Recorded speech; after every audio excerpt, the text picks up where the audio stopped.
always is. Yeah. Put his family first.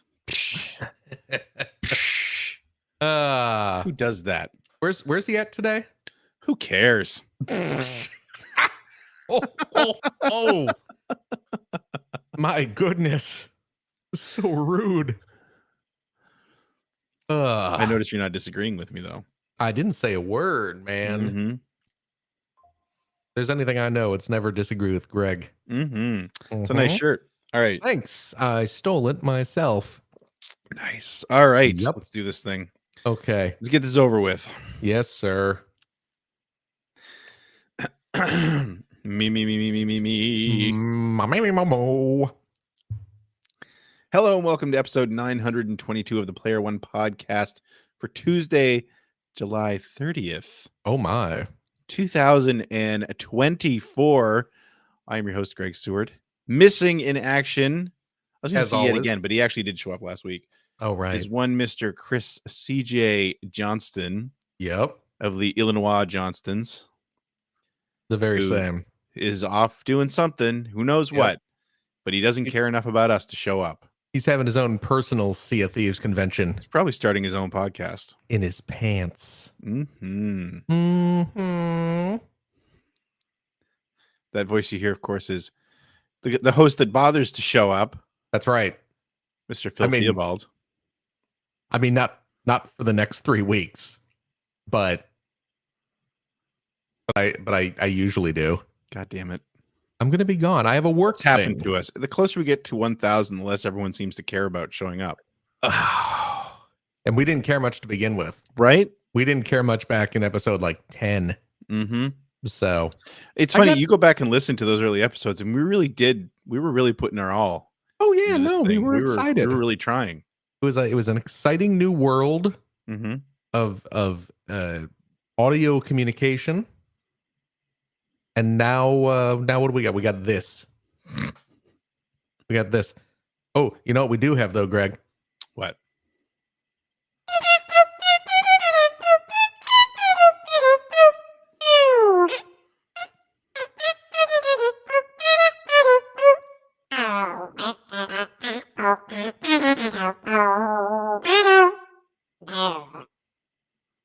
We got that kind of thing tonight, or huh? Did you just discover that tonight, or we're starting a little late today because someone's sound wasn't working. I'm not going to say who, but it wasn't CJ? mine. Mine was working properly. It's probably CJ. So I was here fiddling with my Go XLR device. That sentence could have gone anywhere. And well, you know what I call my Go XLR? No, what? My little audio mixer. It's right here in front of me on the desk. And I was twirling the knobs. I was fiddling and diddling. And I did that. So now if I ever need to scat like a electronic chipmunk. Yeah.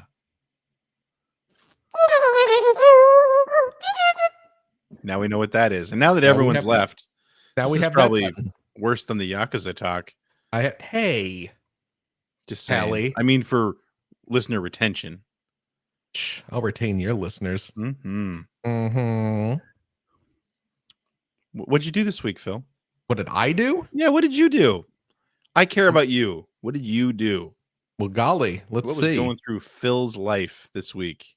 I worked at my job that I work at. I went and saw the Deadpools. Me too. Oh, did you? Yeah. What'd you think? I really enjoyed it. Yeah? Yeah. Good. I'm glad I went in fresh. Very fresh. Yeah. No spoiler. Yes. I managed to avoid spoilers. Yes. It definitely benefits from not knowing anything going in. Yeah. Yeah. But you know what really took the shine off it? What? Getting home and seeing the story that who's going to be playing Dr. Doom. Oh, right. That just came out silly. of the Comic-Con. Well, you know what? They are desperate for money. They want their money. Mm. You know, the MCU has not been what it was. As Deadpool would say, miss after miss after miss. There it is. Yeah. So now we got it. Yeah. Now we got it. Of course, Robert Downey Jr. is playing Doctor Doom. That is, yes. That was the big news. That was big I'm sure news. there's some comic book reason for that. I hope. But I don't know. It feels weird. I'm assuming the reason is we Money. want people to go see our movie. Yeah. So, yeah. Who knows? Who knows? Ask us again in like 3 years when that movie finally comes out. Mm-hmm. And we'll see what happens. So we got a little bit of news. Do we? Yeah, and I think the first thing you're probably really excited about. I mean, I am too, but what am I excited about? It was more like a Phil story. What's that? That they announced. Yeah. I don't know. Is this already on sale? A Mario and Yoshi Lego set. Oh, right. A Super Mario World Lego set, basically. Yes, it is not available for sale yet. Okay. I think it might be October, I want to say. Okay, I thought it was available for sale already, but okay. I think they might be doing pre-orders. Yeah, that's what I'm thinking. I think they're doing pre-orders for it, but yeah, I don't think it comes out till October or something like that. I don't. Good, because I don't have any money. So I think I saw it's going to be like $130 or something like that. $130. Yeah. And it is giant. It is the pixel art. Well, and you know, that's the thing that's got me excited about it. It's pixel art of it's from Mario World, Mario with a cape riding Yoshi. Although it looks like it's functional too.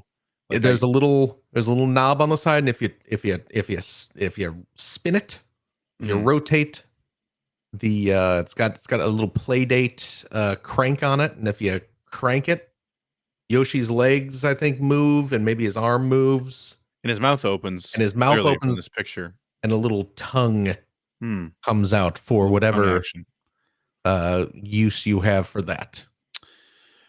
The thing that's got, I mean, this is cool, and I would definitely like to get it and build it. But the thing that's got me more excited is I feel like this is the first time that they're really going for like a pixel art thing. They are. And I mean, of course, Lego lends itself to doing pixel art sets. It does. So I hope that this is the beginning, because there's definitely, a lot of great possibilities with the licenses they already have. So let me tell you something. The good folks at Mattel and their mega sets. Look at that. They've already been on top of that. Digimon. What?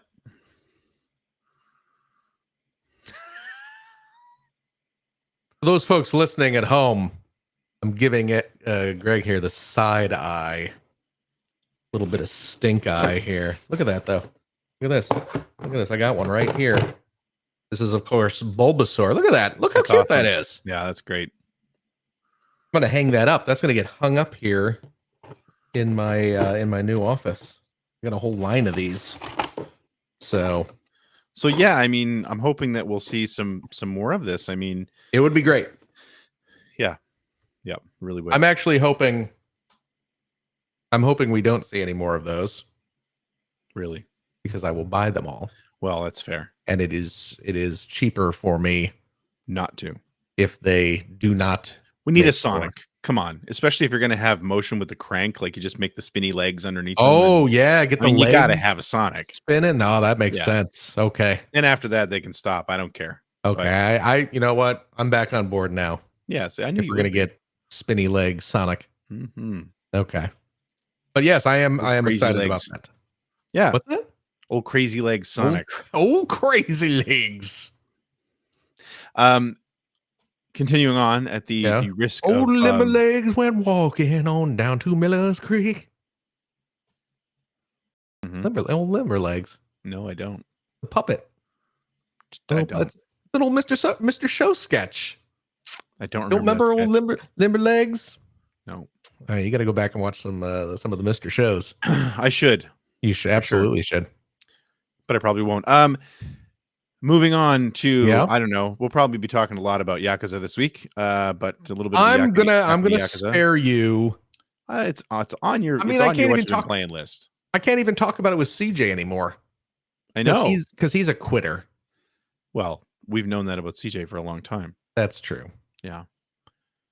Maybe if they added more microtransactions to Infinite Wealth, he continue playing it, or infinite spending. Yeah, there you go. Anyway, Sega wouldn't do that because they care about the games, man. that's right. They're not a business. No, they're in it for the art. Yep. Yeah. No, we got our first trailer for the Like a Dragon live action series coming from Prime. Yeah. I mean, you can't tell anything in this trailer. No. It's literally a dude getting a tattoo. Well, it's CGI of someone getting a tattoo. Yes. But some yeah, I mean, flashes here and there. Yeah, it's happening. I hope it's good. Great. I'll watch it. I have faith, not only because the subject matter, so like the material they're using is so great, right? And it's so it really spans like the breadth of like super serious to absurdly funny, right?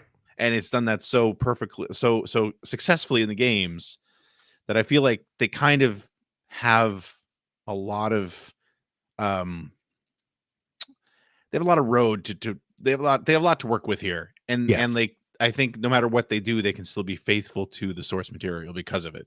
I am a little concerned that they're going to lean too hard into the very serious. The trailer made it look that way. Yeah, and we're not going to have the goofy stuff that kind of defines the Yakuza series to me. Well, and especially Like a Dragon. Yeah. Well, I mean, this one is, this show is all Kiryu stuff. Okay. Which, is admittedly less kind of overtly goofy than but it still had its moments. Ichiban stuff. But yeah, it's certainly, there's still plenty of weirdness in the Kiryu games, but we'll see. And the other thing is that I mean, I don't watch everything that Prime produces, but the stuff I have watched has always been good quality. Yeah. So, I'm hopeful for it. Yeah. It's funny. I was watching. Do you watch The Boys? I have not watched The Boys yet. Don't watch it with your kid. I've heard that. I mean, I've seen enough clips to know that. Yes. Yeah. It's great. I think it's great personally. Yeah. And I think they've had 4 seasons. They have 1 more to go, but they've had 2 spinoffs. Okay. One was called Gen V, which I thought was awesome. I think we're getting season 2 of Gen V before we get season 5 of The Boys. But then there's actually been an animated spinoff. Called Diabolical. And it seems like it's, well, when you have characters from The Boys comic, it seems like it's much more similar to the comic book than the show, because there was a lot of changes made to the show from the comic. And I've heard always for the better.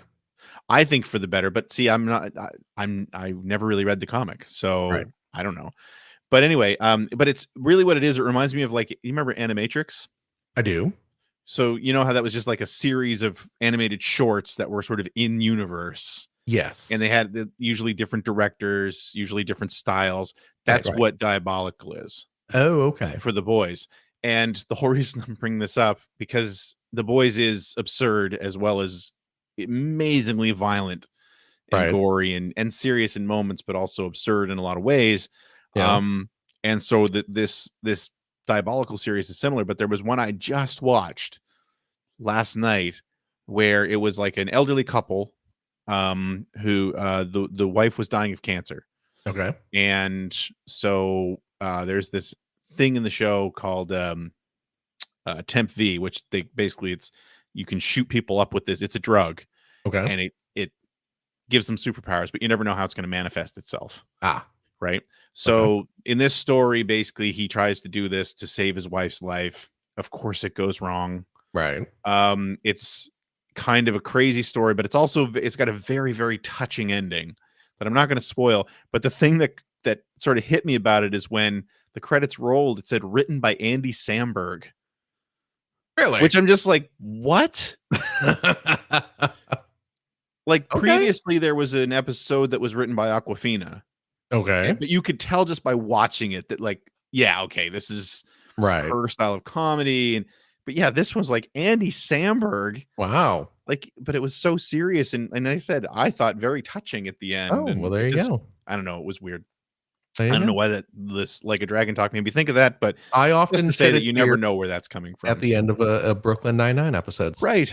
So there By you the way, go. Brooklyn Nine-Nine is great. That's a very good show. Yes. Yeah. Yeah. I'm not saying this in any way to think that I don't like Andy Samberg. I just didn't expect this to come from Right. him. Right. Right. No, I get it. Andy Samberg's good at what he does. Apparently, he can do drama. Yeah. So anyway, we got that trailer. Not really a whole Yep. much to say about it because it is just a teaser trailer.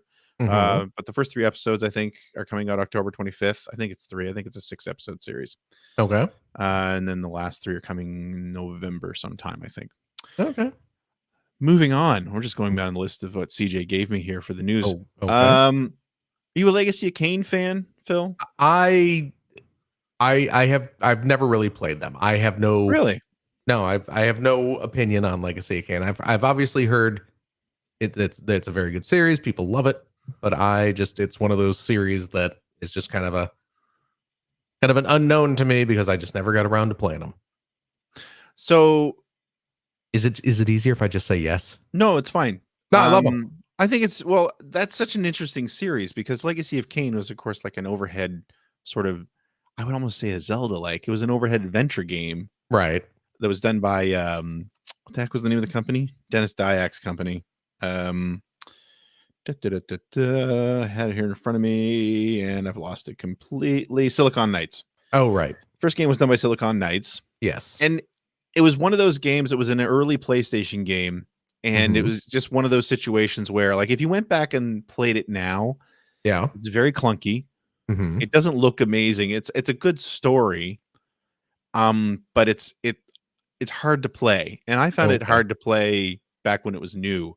But it's one of those situations where, it was early on in the system's life.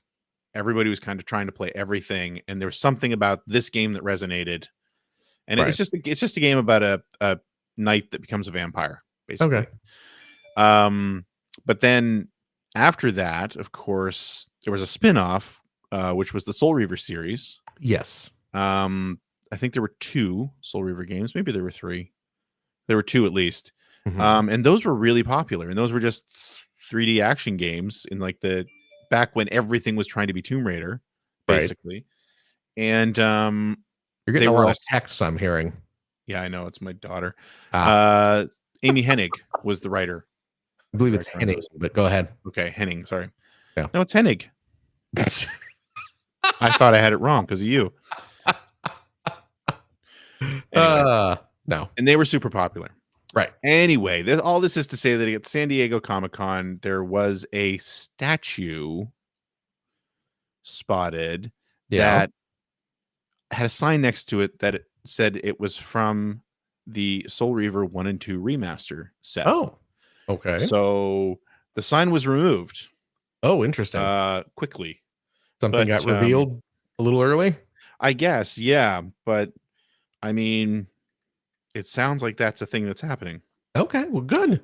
Which I think is really good because they were very popular games. Oh, yeah. And it's a shame that they've been dormant that series has been dormant for so long. Well, guess what? Fans, you might be soul reaving again. Yes. Assuming everything works out the way it seems as though it's going to work out. So anyway, we'll see what happens, but hopefully it's a thing. Well, good. So, oh my God. Okay. Is everything all right? Everything's fine. Okay, good. We're good. Okay. Finally, something else that CJ has sent us here is that there are some new. Mute your phone.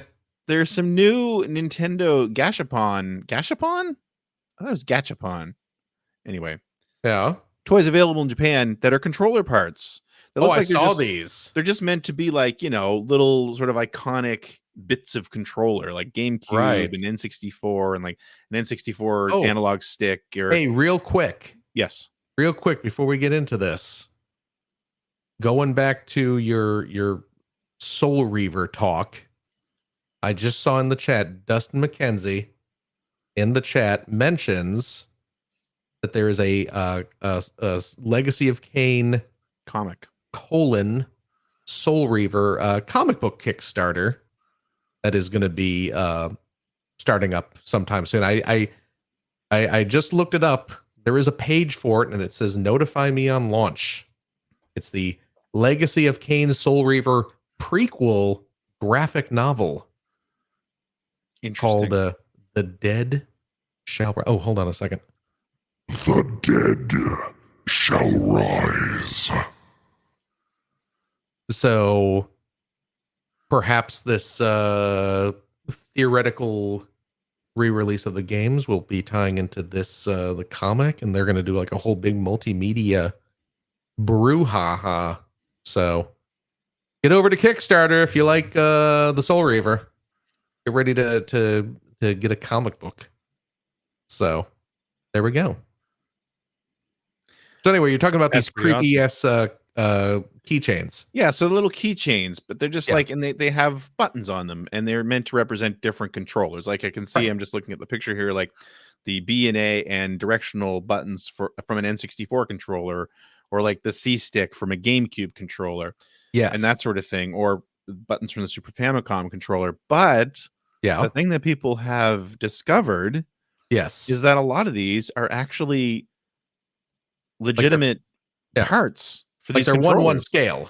Yeah, so they can be actually used as replacement parts on authentic Nintendo controllers from these different. Not all of them, but some of them have been discovered to be that way.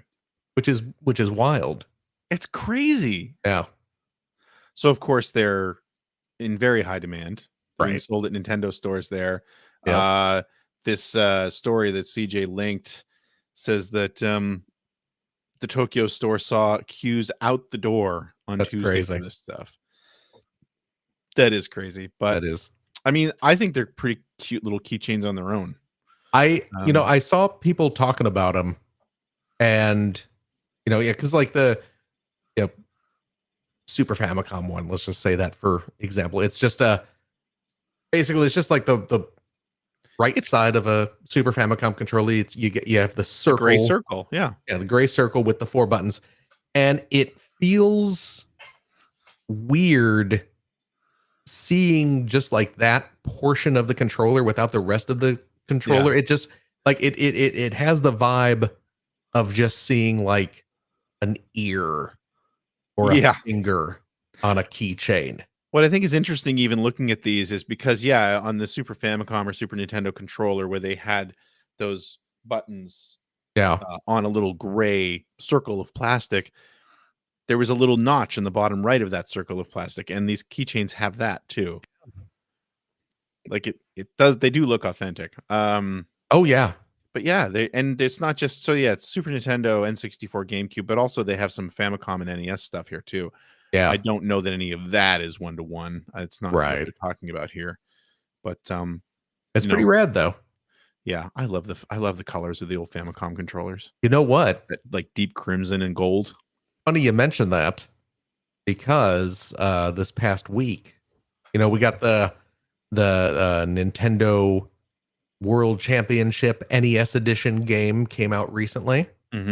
Over in Japan.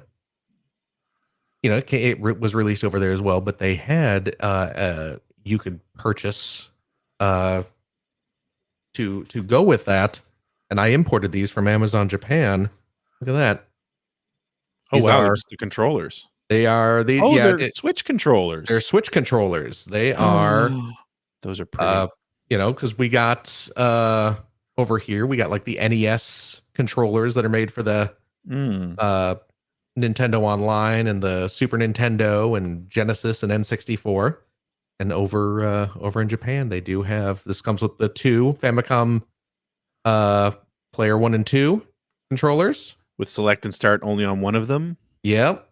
And the volume control on the second controller? Volume control and the mic, which I'm assuming it's not functional. I doubt it works. Yeah. But yes, I could not resist couldn't resist ordering these because like you said, that Oh, the color is so nice. That gold, chrome, and burgundy. Yeah. Famicom colors are just so beautiful. Yeah. So yeah, I got those. Very cool. Yep. Yeah, so there's no word there's been no word on whether or not they're going to be releasing these in the Nintendo stores in North America, of which I think there's only one official one, and then the two mini stores at the two Mario World parks. Yeah. So who knows? So hey, New Yorkers might get a crack at it. The rest of the world sucks to be you. So there's always eBay. There's always eBay, where you can buy one for only 4 times what it's worth. That seems generous. Yeah, you're probably right. Yeah. Anyway, that's it. That's it for news. All right. So let's move into what you've been playing. And because CJ said I'm first, I'm going first. Good. I hope you do. Fine.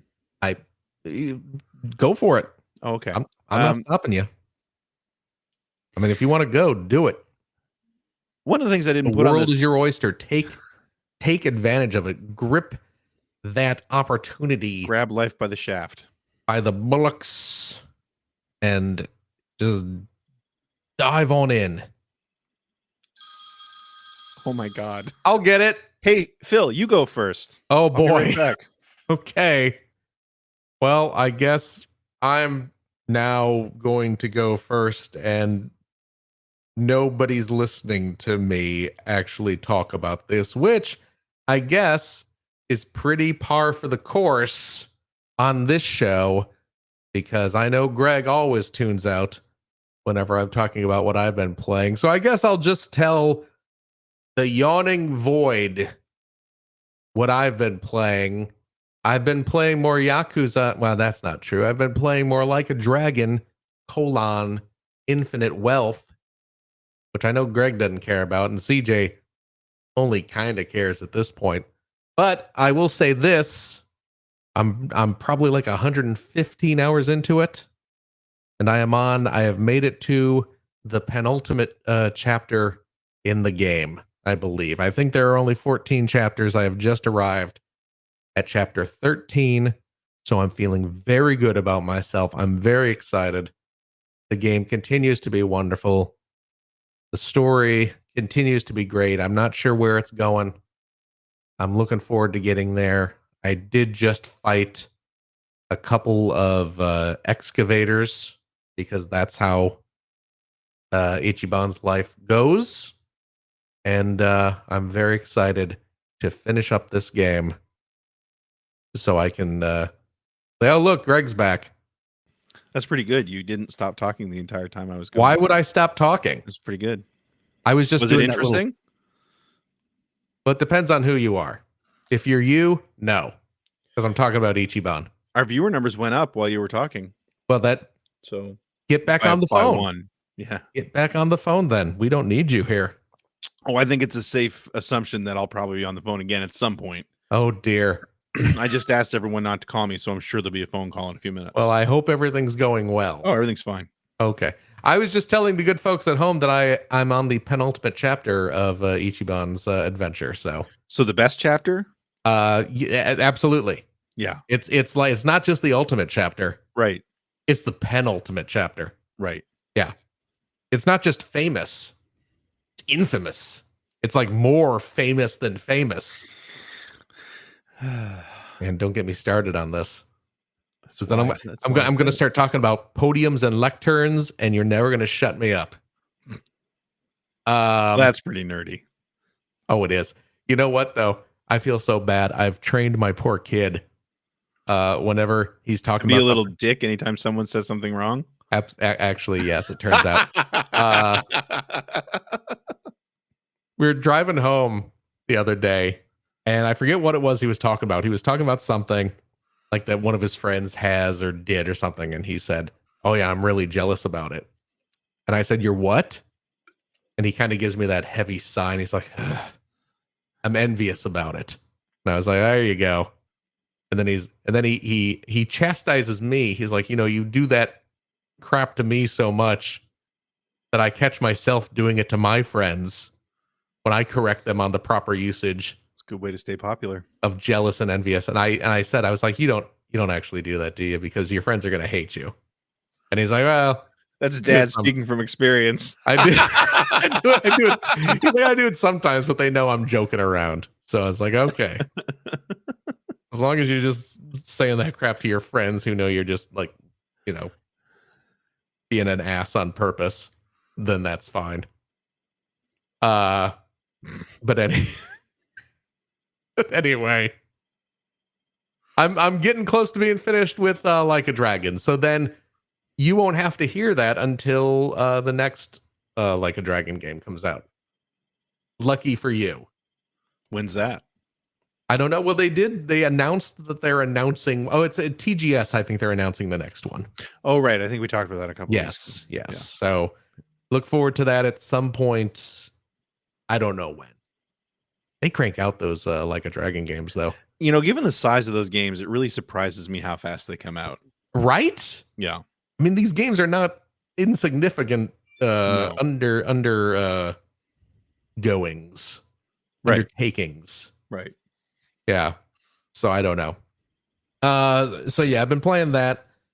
I picked up the what is it? SNK versus Capcom SVC Chaos. So is this like where was this released?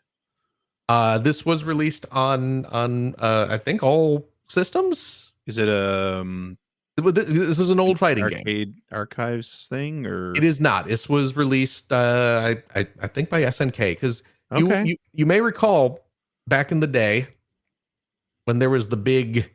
Oh, I remember. It was a great game. I'm wondering why there were two games. Yeah, there was Capcom versus SNK, which was created by Capcom, and then there was SNK versus Capcom, created by SNK. It was basically both companies got to do their take on the crossover, and this is the SNK one, right? And it has been sort of out of production for a long time. So it is back, baby. I remember Micah in the chat's telling us PS4, Switch, GOG, good old games. That's Walton Goggins system that he released, the GOG, and Steam. I got it on the Nintendo Switch. Apparently, the limited run, they're going to be doing a physical edition as well in 2028. Exactly. I mean, pre-orders open soon, but yeah, expect it sometime around the release of Switch 3. I remember when this partnership was happening, it was really exciting. Yes. Just because, Capcom really dominated the 90s, obviously, with fighting games, but SNK came on so strong. Yes. And, I don't know that they ever reached sort of the same level of popularity that Capcom's fighting games did, but that's kind of an impossible task. Right. But I mean, the Neo Geo was where you went for fighting games. Right. That was the thing. Yeah. And I actually, by the end of the 90s, I had become a really big fan of King of Fighters. That series. Yes, indeed. And it didn't hurt that the Saturn had amazing conversions of the King of Fighters games. That is true. They were one of the first games I remember importing that came with one of the RAM cartridges. Oh, right. The ROM cartridge, or what I think the first one was a ROM cartridge. Was it? Which makes it difficult to emulate, I think. But then after that, they switched to RAM. But anyway, and I'd really sort of fallen in love with the art style of those games. Yeah. And I remember when these came out, and I think it was, I don't know if SVZ Chaos had the same thing, but Capcom versus SNK, I seem to remember that they had drawn every character in the game in both sort of art styles. So like all the SNK characters you could see drawn in like a Capcom style, and all the Capcom characters you could see drawn in that like really distinct SNK character style, which I always thought was really cool. And the game was really great in general. Like I remember playing the Dreamcast like crazy. Oh yeah. But yeah, I picked that up, and it's a fun game. I do enjoy it. Yes. But then I also picked up a hot new release for the PS5 this week, which is, of course, Earth Defense Force 6. There's only been 6 of those? Well, there's been a couple like non-numbered spin-off type games. But yes, as far as, and then like some of the numbered entries got like Earth Defense Force 4.1 and stuff like that. You know, you know how that goes. But yes, the number 6 just came out. Came out here this week. I think it's been out for quite some time over in Japan. For some reason, the Earth Defense games, Earth Defense Force games, take a long time to localize. Probably due to the intricate plot. Yes. And vast amounts of dialogue that need to be Kojima-esque. Yeah. Plot. Lots of twists and turns. There's some big bugs. Go shoot them. Yeah. Look out for giant ants. Here's some giant frogmen. Go shoot them. So I picked, you know, I love me some EDF. I know you do.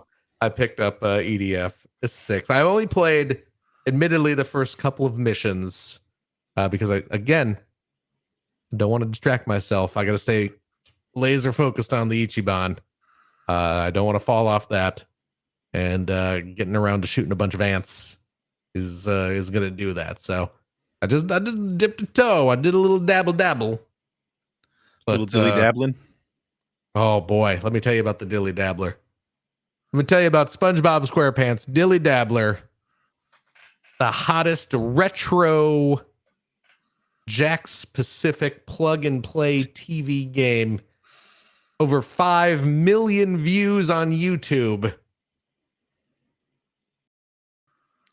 And that's it. Okay. What EDF? So, I mean, yeah. I hesitate to ask, how is it? It's the exact same as the last 5? Or I mean, it's janky. Yeah. And it's a little ugly. And as fun just like as this show. You're not wrong. That's a good description. Yeah. It's fun as hell. I love it. It's EDF. You know what you're getting. If you're buying EDF 6, you know what you're getting. I feel like your shirt could be an EDF shirt, although I'm starting to see the Godzillas on there too. So I mean, yeah, but I see Mothra is what I was seeing. Mothra, baby. Yeah. Look at that. Yeah. There's Gojira himself right there. Yeah. This is my Godzilla shirt right there. You can't really see my microphone's blocking his name in katakana there, but yeah, that's my Godzilla shirt. So one of my Godzilla shirts. Yeah, I know. Yeah, what am I looking at here? What are you wearing today? Just like a generic video game shirt. It's not like yeah, it's like the Walmart video. It's not licensed in any way. It's just celebrating the concept of video games. Exactly. Excellent. Honestly, it was just a part of the purchase of, just anything with a little bit of color for my wardrobe. I get it. But yeah, that's really what I've been playing this week for the most part. So, all right. What about you? Well, I'll go bet. Yeah, now that hopefully my phone doesn't ring. So I've been playing more Paper Mario, Thousand Year Door, right? And I'm not making like a lot of progress in it, but that's a good thing. Okay. I'm really savoring that game. I absolutely adored it when it came out 20 years ago. But the nice thing is when they do, we're getting a lot of remakes, obviously, but when you remake something that's that old, my old man brain didn't retain everything that happened in that game. Well, it's been a while. Yeah, it's been 20 years. And so it's been nice to rediscover it. So I had finished the Glitz Pit. I was champion. And then I took my new star back down to the main town and figured out where I'm going next. But then, of course, there are new side quests to do, which I am doing now. Okay. So I haven't moved on to the next chapter because I'm doing all the little tasks. There's like 3 little tasks. Okay. And of course, one of them took me back to the Glitz Pit. Oh, and somebody actually mentioned in our chat last week, and it is true, that once you've finished that once and gotten the star, you give up your championship, and if you go back in, you find out that you are no longer the champion, and it basically is an excuse to go and do all 20 fights over again. Oh, jeez. And of course, I decided that's what I'm doing. So I went back in, and it is a lot faster because all the story bits are gone. So you're literally just, in and out of the room, going to new fights. Yeah. They're all the same fights as far as I can tell. They might be a little bit tougher, but I've only done the very bottom ones on the list. So they're, one or two hits and they're over. It's actually the bigger challenge is to do the special requests. So each one of these fights, the whole point behind them is you don't just want to go out and beat the other characters that you're fighting, because it's supposed to be like a wrestling show. So the promoter says, like, I want to see you do this or not do that. Like, take 20 points of damage before you win, or don't use your jump, or only use special attacks and that sort of thing. So if you win a fight without actually fulfilling those requirements, your rank doesn't go up. So the whole thing is that you have to, and the earlier fights are so easy that it's not unreasonable to actually beat them in one move. And so it's like, well, I can't do that because whatever they've asked me to do, it's like, I have to give them a chance to fight me a little bit so I can rank up. But anyway, either way, so haven't made a lot of progress in it, but I don't care. I'm really just enjoying that game. Every time I sit down and play it, I just play it for an hour, and I'm just sort of puttering around and seeing everything in the world and doing all these little bits and pieces of side story, and going and talking to Luigi, who is on his own parallel quest the whole time. So at the end of every chapter, you'll normally come across him in the main town, and he'll tell you his story about what he's been doing, which is really long every time. Mario falls asleep every time. And it's usually not entirely truthful. Usually the character he's standing next to will tell you, like, no, that's not exactly how it went down. Although I will say that I really wish it would have been funny for them to release, as part of this, like a side story where you played as Luigi. 1,000-Year Door Gaiden. Something like that. Yeah. Where it could have just been a short, because the whole thing would be a joke. Right. And it could have just been a short, stupid little side quest where 3-hour game or something. Yeah. Because he's clearly fibbing when he's telling you these stories. Anyway, so I've been playing that. Also playing a little bit of Gran Turismo 7, because there was actually a big update this past week. Where they changed the physics around a little bit. To hilarious results for some vehicles. There's been a few videos you can find out there now where people figured out that they could mess with the suspension of certain vehicles. I think the Samba bus is one of them. And then when you start a race, it'll just bounce like crazy. Wow. Like a ping pong ball. But that always happens whenever they do talk about your suspension of disbelief. There you go. Where they do these physics updates for these games, they always miss something like that. Yeah. So there'll probably be a quick follow-up. But no, the driving model does feel a little bit different. So just been practicing that, because we're going to be starting our new Player One podcast racing season in a couple of weeks. Okay. So need to get all situated. Get on our Discord and to get in on that. Is that it's full now. But, it's full now. Yeah. Too bad, jerks. Suckers. You snossed and you lost. You were too slow. Yep. But we do normally post videos of the replays and stuff. So you should come watch that. Well, there you go. And the other thing that I didn't put on the outline, but I remembered that I was playing as well. So on Thursday nights, I've been streaming at Twitch TV/Seward, 9 p.m. Eastern. Please come watch. But I've been sort of going through just my backlog. And playing some stuff that I haven't really given a lot of attention to over the years. Yeah. And this past week, I was playing Lords of Thunder. The TurboGrafx CD. Yeah. Which I had previously played a little bit of. I don't feel like I'm very good at shooters. I previously played a little bit of, and always thought the game was just really super difficult. Right. But of course, people in my chat were saying, like, no, that's not the case. You just need to. You just aren't good at it. Well, that's part of it, obviously. Get good. But no, a lot of it is the game has a shop system. And what it wants you to do is die a couple of times to build up your gems so you can power up, basically. It's like Radiant Silvergun in that way, although I guess it's vice versa. Radiant Silvergun is like that. And so knowing that, Mm-hmm. I ended up I didn't finish the game, although I will say I could see finishing the game. You know, like it's definitely possible. Right. Whereas previously, whenever I'd played this game, it really didn't feel possible at all. But yeah, like I played through. You can choose any of the first 6 stages in any order you want. And so I did play through and beat all those 6 stages at various points that evening, but I didn't do it all in one run. So I wasn't finishing the game. But yeah, it's just sort of a really great old school shooter, horizontal shooter. Yeah. An unbelievable soundtrack. Oh yeah. But you gotta love sort of, I only way I can put it is like the Japanese interpretation of hair metal in the early 90s. You know what I mean? But it's just a certain sound, and I don't know how else to describe it, because this isn't the only game that you heard music that sounded like this. But it's, if you like that kind of stuff, like this is probably the ultimate version of that sort of soundtrack. And it's also just a really super attractive game. Like the sprite work in it is fantastic, especially the bosses. The bosses are mostly full screen. They have all these different segments, and they've got a really great, I mentioned while I was playing, like just a really great color palette. There's just something about them.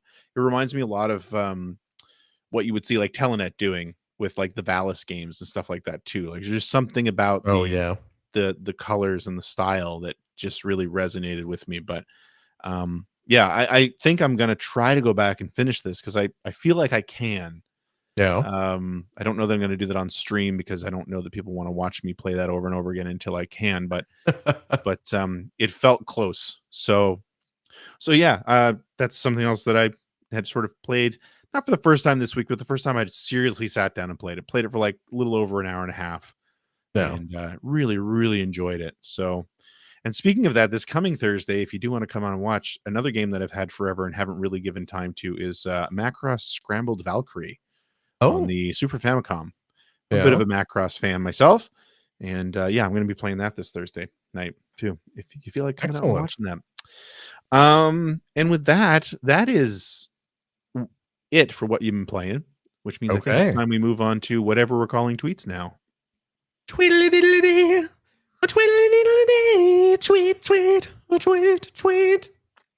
All right. And we got these from, I'm not sure exactly where they came from, but CJ was kind enough to link them in our chat. So we're going to start with Hacker Ilias Scoop Jessica. Yes. Asking you, Phil. How many White Castle sliders should I eat? Me, Greg, when I'm in New York in a couple of weeks. Why are you going to New York? I'm going to New York. I'm glad you asked. I'm going to New York to speak on a panel with G to the Next Level, fellow Sega-based content creator, about history of Sega at the Long Island Retro Gaming Convention. Wow. Long Island and New York. New York City. New York City. That was a salsa commercial, wasn't it? It was. Pace picante sauce, I believe. Pace, right? Yeah. Well, you won't eat any. I can guarantee you that. I know you. I know you well enough to know that you will not eat a single one. This body's a temple. Oh, Phil. Clearly. A big temple. I will say that when I go to a White Castle restaurant, I will go for about 10. Sack 10? It's a nice even number. It's enough where I feel full. And not so many where I start to regret it. You know, back when we worked in Illinois. Yes. I remember going to White Castle and really enjoying it. That's because White Castle is good. And I remember, especially on deadlines, if we were there late, head out and get a sack of whatever. Yeah. Because I always thought that was very novel, how you could just buy sacks of these White Castle burgers. We didn't have White Castle where I was growing up. We still don't. I'd never ever even heard of it until I worked in Chicago. Right. But we would go do that every now and then, and I was fine. I really enjoyed it, and I would eat way too many of them. Well, see, But there's then your problem. but then I didn't eat. Like, we moved to San Francisco, and I don't know if there's a White Castle out there. Oh, there absolutely. I believe the White Castle that is furthest west in the United States is in Vegas. Okay, I believe. So yeah, I didn't eat any while we were there, and then I moved home. Well, I moved around a little bit more. Like there might have been one in North Carolina. I have no idea when I lived there. But it's just not something I thought of, and so I just didn't have any. And so the last time I had them was when I was in my early 20s. Mm-hmm. And then the next time I had them was when we were all in Vegas. Right. And I was down. Sure. Yeah. I like White Yeah. Castle. Yeah. I felt so gross after eating one of them. And I was That's sitting weird. there across the table from you and CJ just scarfing these things down. Absolutely. Why wouldn't I? Oh my God. Yeah. Ugh. Love them. Love them. And it kills me that I can't get a fresh one these days, but Right off the vine. oh, that's where they're the best. And they have those, Go pick them but yourself. I will say, they have the frozen ones in your grocer's That's not freezer. the same. Well, you know what? Here's the thing. They weren't the same. And I tried them for years, because they're microwavable. You're supposed to microwave them. Yeah. And I've tried various techniques, just opening the little package, little plastic cellophane or whatever that they're in. I've tried wrapping them in paper towels. I've tried doing all sorts of various methods to microwave them, and they're always fine, but nowhere near the same. But not too long ago, I discovered the real way to prepare those frozen White Castles. Steam them. You get a bamboo steamer. You steam them like you're. I love that it's a bamboo steamer. Yeah, like you're making dumplings, and you put them in there, and you steam them for 11 minutes, and then you get them out. You put a little spicy brown mustard on them. You toss a pickle or two on there to taste. And and I'm right back home, baby. Oh my God. They're about back as in close. flavor country. You're about as close as you can get. And it makes me so happy. There's a box of 16 of them out in my freezer right now. That's only one meal. No, that's 2 meals. That's 2. I will prepare 8 at a time. So that box will get me through 2 meals. So do they come with the little buns though, or do you have to? Yeah. No, they're all really they're frozen. Oh, yeah, so they're okay. I just thought it might just be the meat. You got the little buns, you get the little meat patty, you got the onions. Mm-hmm. Because that it's not a White Castle without the little chopped onions on there. And it's just it's just flash frozen. And you steam those babies up. Oh, magnifique. Très magnifique. So the answer is you should eat 10. Okay. The reality is you will not eat any. I'm sorry. I won't. Scoop Jessica. No. I am sorry. Scoop Joey. Yeah. I know you two appreciate the White Castle as much as I do, and as much as all kind-hearted people do. Jesus Christ. But we cannot convince our friend. We have to just accept that some people are lost in the woods and they refuse to be found. I'm sorry.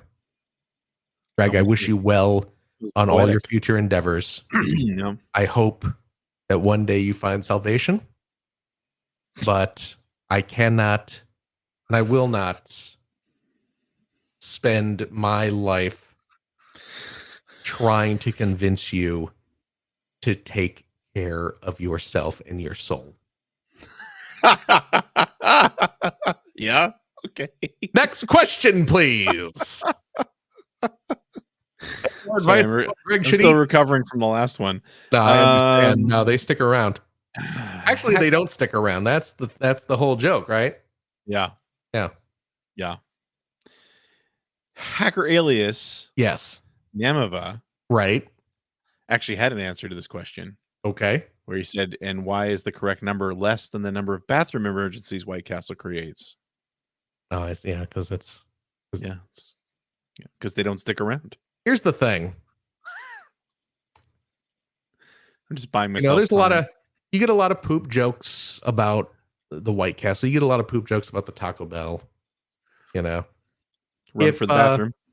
If eating a fast food hamburger or a fast food taco is disrupting your bowel movements that much, you should speak to a doctor. I think that's a you problem. It could be way I'm not too much saying information here, but we're trying to fill time. I'm not saying these foods are healthy. I'm just saying that No, they should not be that disruptive to your digestive system. No, yeah. Talk to a doctor. Speaking of that, yeah, we're gonna get into some old man talk here. So, good. I found out a couple months ago that I have extremely high blood pressure. Congratulations. Yeah, thank you. And so I've been taking medication for that. Okay. And changing my diet, which is also another reason I won't be eating White Castle in New York City. Well, if you're changing your diet and you don't eat White Castle normally, there's your change. It's like an episode of Seinfeld. You do eat it. If you don't eat it, why don't you start? That's a change. If every instinct you is wrong, yeah, then doing the opposite. Exactly. Must be right. Anyway, yes. So to speak to that, I went to dinner with CJ's best friend Mike, right, and another mutual friend about a month ago, and we just went to get Chinese food. Yeah, and we'd never been here before, and it turned out that it was just sort of really cheap. The sort of the frozen Chinese food that you get everywhere. Right. It's not like authentic so much as it is just cheap. Right. And man, it was salty. And salt is one of the things that I've really cut out of my diet. And boy, did that affect me. I felt so sick. Yeah. That. I mean, it wasn't very good anyway, but it wasn't good even as far as sort of that style of Chinese food is good, as good as it can be. But yeah, it was super salty, and it really affected me. So yeah, I won't be eating at White Castle is what I'm saying. So listen, there is another question here though. Oh yeah? From Hacker alias Namava. I must ask on this CJ-less week, because CJ ignores my more jokey questions. Right. What is the story behind Phil and Satan? How did Phil become the Dark One's earthly host? Where does Phil's mind go when darkness personified assumes control? And this is a multi-part question. Okay. If Satan made a game, what genre would it be? Oh, okay. So there's a lot to get through here. Is this the show's canon that I'm being possessed? Because I always thought Satan was. I always thought Satan was a different guy. Well, I thought so too, and I feel like this question, I was reluctant to read it because I'm my own person. Right, because I feel like for those who don't watch the show and only listen to the show, I would imagine is the vast majority of people. Right. But now the cat is out of the proverbial bag. In under the assumption that we have a vast majority of just listeners in general. Well, I mean, if you have like 10 listeners and 8 of them, that's true. That's still the vast majority of 10. Yeah, it's 80%. Majority. Yeah. Right. Oh, that's too much echo. Yeah, you got a little bit of reverb going there. Little too much. Hold on. There we go. So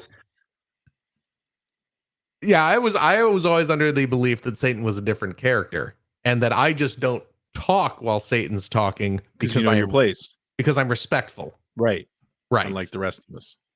But if we're going under some sort of like I'm being possessed, I guess it's because I am the most blasphemous of our hosts. I would go with that. And therefore the easiest to occupy.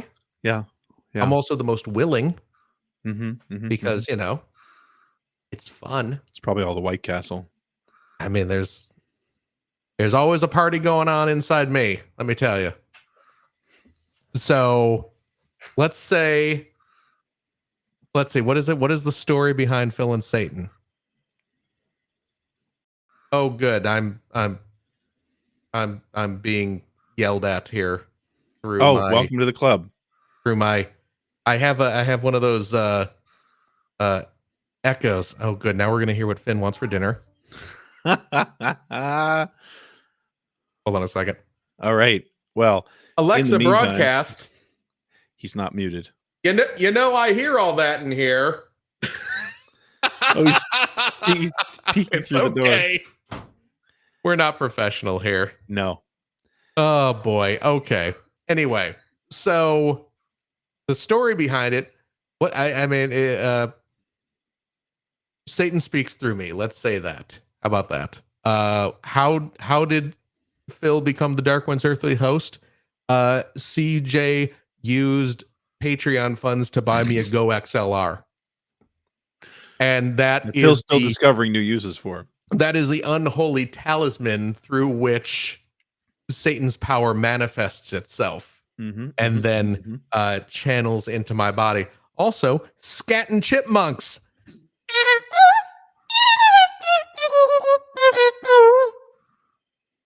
Just like that. And where does Phil's mind go when darkness personified assumes control? I just start browsing online. I start just reading social media posts. And there's always Transformers to buy, new Lego sets to buy. Yeah. Hey, speaking of stuff I'm buying. Here we go. You know, I got my new office here. My new office, which I am currently decorating. Look, you can see, for those watching, you can see my there's my How do you even reach guitar. that top shelf? Huh? How do you even reach that top shelf? I have a step ladder. Okay. Yeah. Up on the top shelf. Look, you can see my Ninjago City. There's my Urushi Yatsura Japanese laser discs, my Godzilla -1 SH Monster Arts figure. Look at that. And right next to my Lammy guitar, there's my Peter Cullen and Frank Welker signed Transformers pictures. But I have some laser discs I framed, and I'm going to be hanging those up. And I went to a local used record shop. They also have a crap load of laser discs. And look at this. Look what I just bought today on the old laser disc. The old wow. The old How much did that cost you? CBS Fox Star Wars laser disc. This is the finest $250 I have ever spent. How much did you really pay for it? It was like $23. Okay. I was not going to, because the remakes are the ones that are expensive, I think. Are they? I think. Well, there was that back when I actually had a Laserdisc player. I used to I had the big box set, the definitive edition, I believe it was. Yeah, those are the ones I'm talking about. Yeah. They had the masks on the covers, like Darth Vader and no, those aren't the ones I was talking about. The big Laserdisc box set from back in the day, I think it was called the Definitive Collection or something. That had the original, like the original theatrical releases of the movies on there. The ones you're talking about, the ones with like the half, like one had like Vader's face and like Stormtrooper. And I forget what I think it was Yoda. I think. Yes, you're right. I think one was Vader, one was Stormtrooper, one was Yoda. Those are those the special editions? Those might be the special editions. Yeah. That's what I was thinking of. But yeah, this is the original. I believe this was an 83 release on Laserdisc. Okay. Yeah. But I picked that up. Yeah, it was like $25. So that's just gonna get framed and put up on the wall somewhere. If Satan made a game, what genre would it be?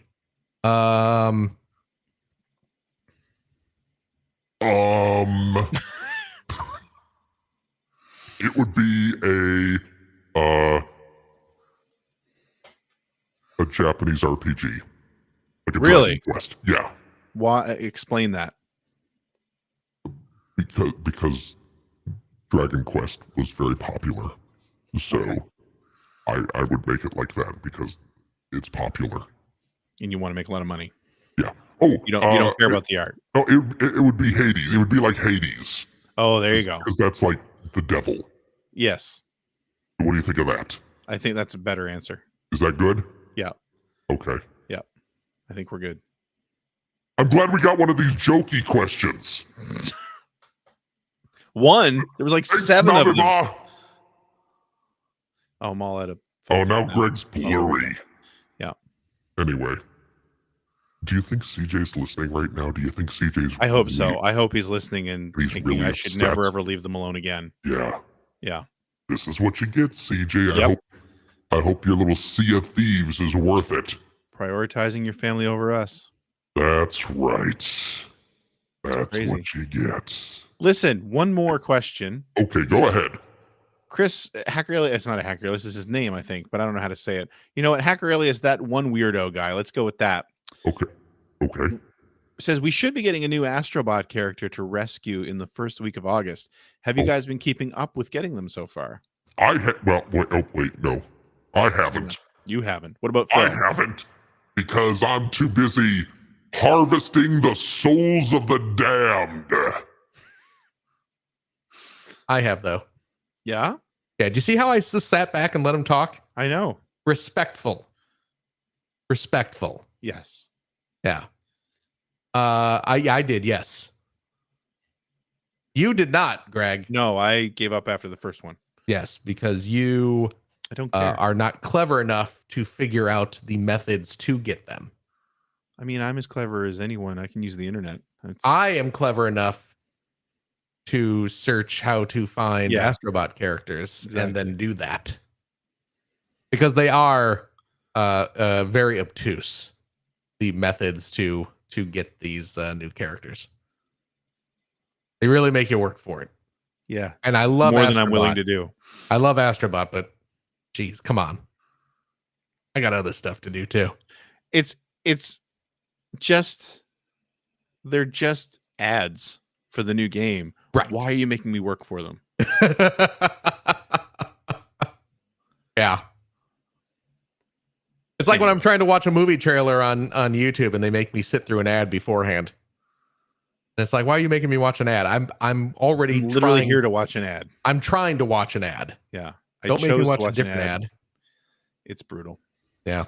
Okay. I think that's it. Is that it? I think that's it. That's a show. Okay. That's it for this week. Thank you so much for listening. This is the outro. You're doing it. Yeah. Good. I'm doing a form of it. Okay. I don't even remember what to say at this point. Please go to playeronepodcast.com. Yeah. Where you can check out more episodes of the show. You can check out blog entries about Sega CD games that are at least 2 or 3 years old. Right. But CJ continues to. Is he trying to convince you to write more? I think he is. I think that's really his whole point. Which okay. I mean, I guess I could probably do that. You have other stuff to do. Yeah, I know. You're and if you would like to chat with some of our other listeners or with us, we're on there sometimes too. You should check out our Discord server. I don't know what our Discord server's name is. Just Player One Podcast. Probably. Yeah. That sounds right. You can hang out with our lovely, lovely listeners. Yeah. And talk about, hey, we got everything. We can talk about the episodes. You can ask us questions. You can become patrons and hang out there. You can talk about Generation. Oh, yeah, they're special. Yeah.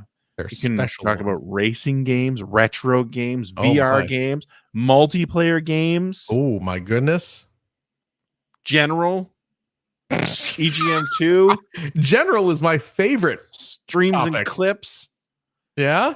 But you know what's fun in there is that, and CJ mostly does this, is set up game times for his. Usually it's the Walkabout Golf that they do, right? Yes, yeah. But you can join people through there and play there. Anyway, go check out the Discord. I think that's it. I don't remember what else CJ says, so I'm just going to hand it over to Phil. If you would like to subscribe, see, I have this all memorized. I know. Well, you say it every week. I do. So, except and I've gotten next few weeks. You'd think I'd be better at it.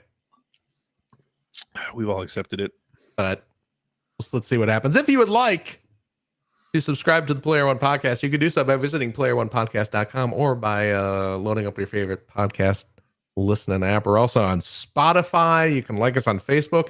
You can watch video archives of our show on the youtubes.com/P1 podcast, or you can watch us live most weeks on the YouTubes, on the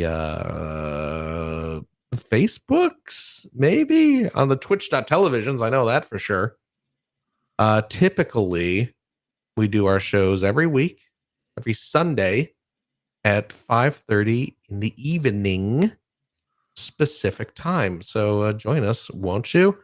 And I'll tell you what, if you like what you've heard, and how could you, head over to patreon.com/P1 podcast. Throw a few shekels our way. After all, your Patreon dollars paid for this.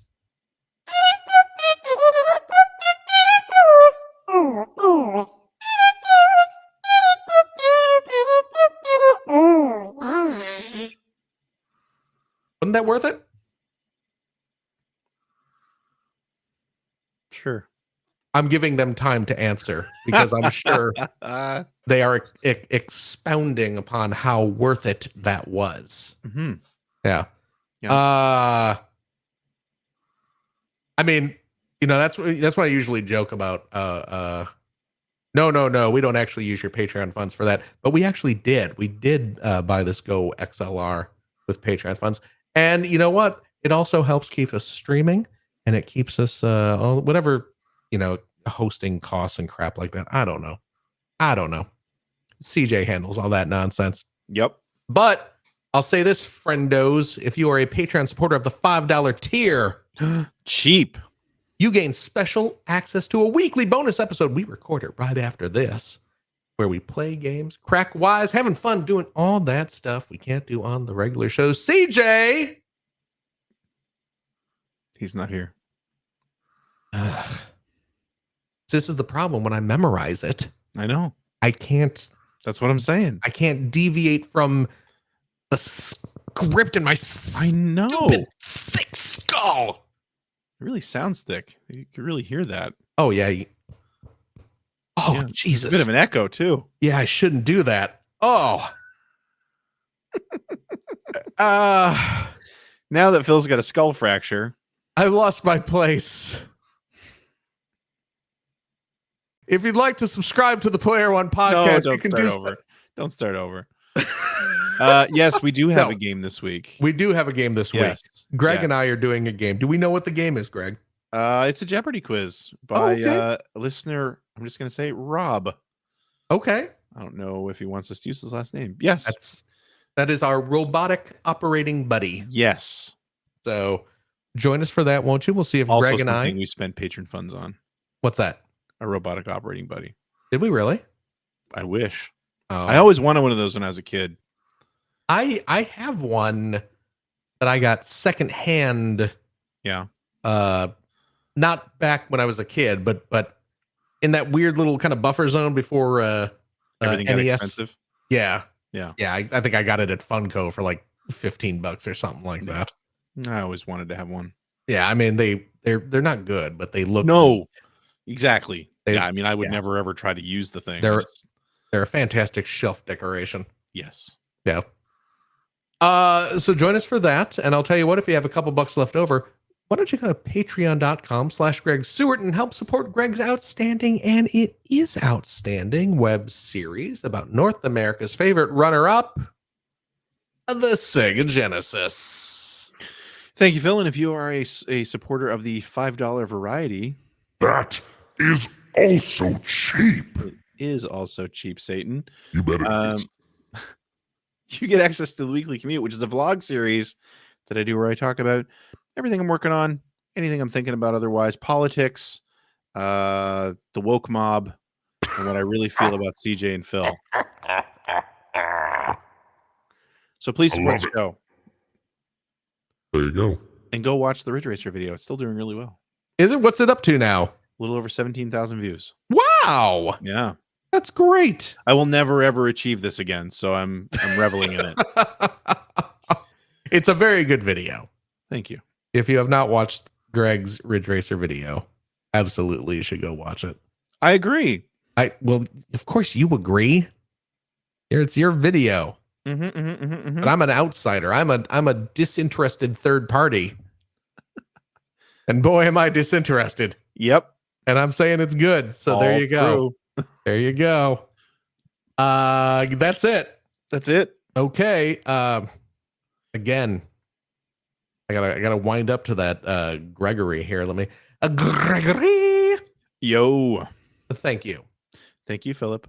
And CJ, thank you wherever you are. Thanks for nothing. Oh, jeez, he said it, not me. And of course, thank you to you, our wonderful listeners, every single one of you. As always, please take care of yourself, or your loved ones, your family, your friends. Be kind to each other. Be kind to yourself, my friend. Maybe enjoy a White Castle. Is that possible? Oh, brother, let me tell you. And we hope. Well, yeah, I won't see you next. I am quite frankly going to be gone. I'm not going to be around for the next 3 weeks. So soak it in, haters. I should probably memorize this outro. You or should. Some form of it. You know what? Just have CJ pull the audio from. There you go. We got hundreds of episodes of me saying this nonsense. Nigh on 1,000. Yeah, boy, oh boy. We're really 80 ringing this out for everything it's worth. Approximately. Yeah. That's You'll be 50 by the time we hit 1,000. I'll be 51, I think, right? Yeah. I mean, we're roughly 80 episodes. That's 20 months. That's almost 2 years. Yeah. Yeah. This depends on where your birthday falls. We're getting in January. Okay, yeah, then you will definitely be 51. Yeah. So, oh boy, Jesus Christ!